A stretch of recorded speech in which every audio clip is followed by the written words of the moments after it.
Hello students, कैसे हैं आप। उम्मीद करता हूं आप स्वस्थ सजग और बहुत ही बढ़िया से होंगे।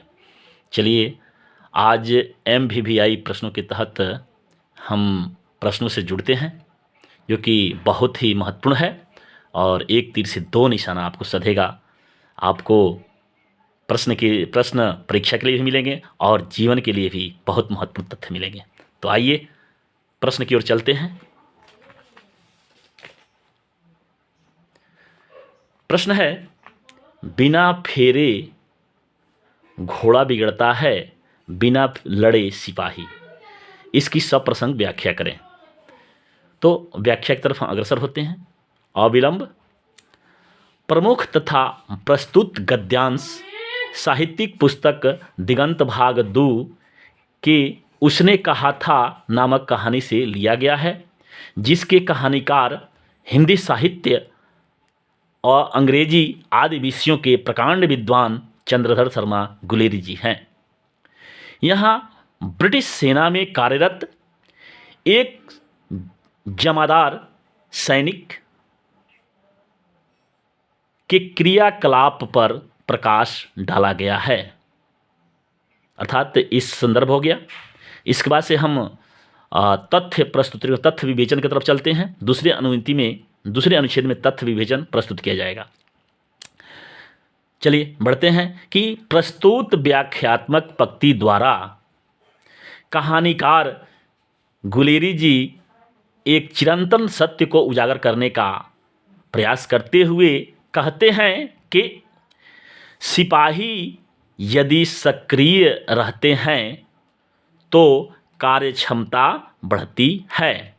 ठीक इसके विपरीत परिस्थिति रहने पर सिपाही में निष्क्रियता आ जाती है, जिसका प्रतिफल यह होता है कि सिपाही में उसके साहस, धैर्य, पराक्रम, विद्या, हिम्मत में न्यूनता आ जाती है।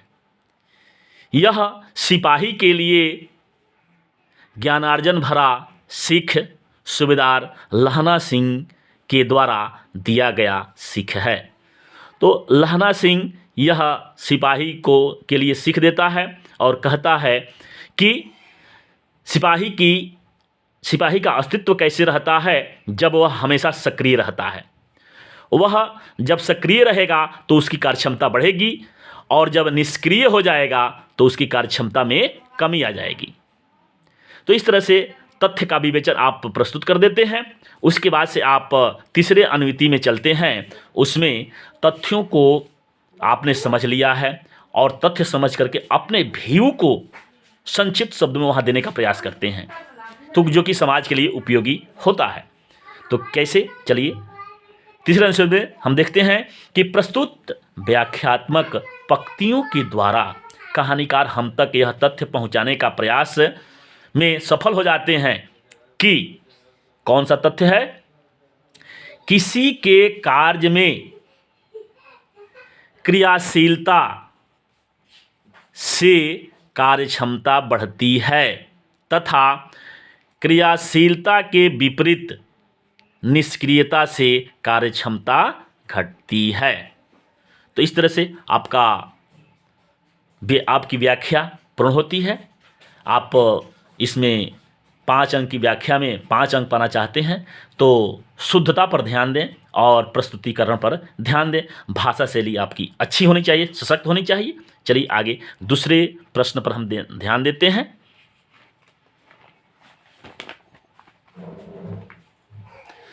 दूसरा प्रश्न आपके सामने है कि निमोनिया से मरने वालों को मुरब्बे नहीं मिला करते। निमोनिया से मरने वाले को मुरब्बे नहीं मिला करते, सप्रसंग व्याख्या करें। आइए प्रश्न से हम जुड़ते हैं। अविलंब प्रस्तुतिकरण।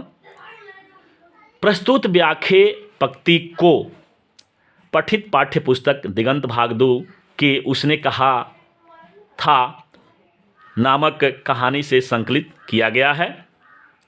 इसमें कहानीकार चंद्रधर शर्मा गुलेरी ने कर्तव्य के साथ साथ अपने स्वास्थ्य पर भी ध्यान देने का परामर्श दिया है। अब दूसरे अनुच्छेद में हम तथ्य का विवेचन प्रस्तुत करेंगे, थोड़ा सा ध्यान देंगे। प्रस्तुत व्याख्यात्मक पंक्ति द्वारा पंडित चंद्रधर शर्मा गुलेरी ने लहना सिंह को विदूषक वजीरा सिंह विदूषक वजीरा सिंह ने समझाया है और समझाते हुए कहता है, क्या कहता है कि जाड़ा की हाड़ व कंपकपाती ठंड अपनी मौत का कारण बन सकती है। फलतः सावधान रहने की आवश्यकता है, क्योंकि मौसम की विषम परिस्थिति में यदि कुछ हो जाए तो क्या मिलेगा। यानी प्रतिकूल परिस्थिति में अपनी रक्षा करते हुए कर्तव्य का पालन करना है। यानी इस तथ्य प्रस्तुतिकरण में आप समझ गए कि वजीरा सिंह और लहना सिंह की दो की जिक्र होता है। वजीरा सिंह कहता है, सुझाव देता है और वह यह कहता है कि हमें यदि सावधान नहीं रहेंगे, हाड़ कपाती हुई हाड़ को कपाने वाली ठंडक से हम बच करके कार्य अपना संपादित नहीं करेंगे तो क्या हम अपनी रक्षा नहीं करेंगे। अगर हम सावधान नहीं रहते हैं तो विषम परिस्थिति में कुछ हो जाता है तो कौन सहायक होगा, अर्थात अपनी इस रक्षा स्वयं करनी है, यह कहते हुए बताते हैं। क्योंकि अगर कुछ हो जाता है, कुछ हो जाएगा तो आपको कोई लाभ नहीं मिलेगा। यानी निमोनिया से मरने वाले को मुरब्बे नहीं मिला करते, अर्थात आप जो है सो इस कठोर ठंडी में, भीषण ठंडी में यदि आपको कुछ हो जाता है तो ठंडक से कुछ हो जाए तो उससे क्या आपको लाभ मिलेगा, कुछ फ़ायदा नहीं मिलेगा। तो इस तरह से आपकी व्याख्या यहाँ तक पहुँचती है।